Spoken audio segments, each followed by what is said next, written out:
Pour les salariés de la société NTN Transmission Europe, la situation ne peut plus durer. Ce matin encore, ils étaient présents devant leur entreprise pour manifester.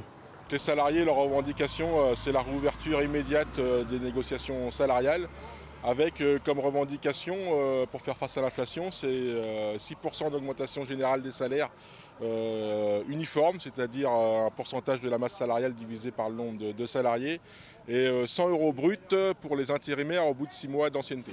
Et malgré une hausse des salaires de 3,3% en décembre dernier et une prime de 300 €, une partie des salariés ont du mal à surmonter la fin de mois. L'inflation, là, je la subis, je la sens arriver à cause de tout ce qui est courses, tout ce qui est essence, tout ça. Donc moi, dans mon budget, ça le plombe, là, faut le dire. Moi, à la fin du mois, finalement, il me reste, je dirais, aller à peu près 10 €. Et si je veux avoir des activités, je ne peux pas en avoir, en fait. Et quid de ces 7 années passées chez NTN? Je me suis rendu compte qu'il y avait beaucoup de gens dans ma situation. Il y a plein de personnes en fait, qui se plaignent de leur salaire et qui ont plus d'expérience que moi et qui se rendent compte qu'effectivement ils sont payés moins cher que les nouveaux embauchés.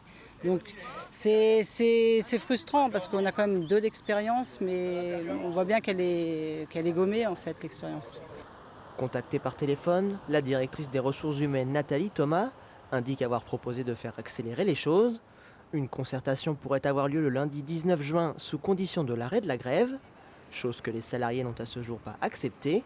Ils ont de leur côté demandé à ce que la direction leur rembourse les frais engagés par ces jours de grève. Pour la direction, il n'en est pas question.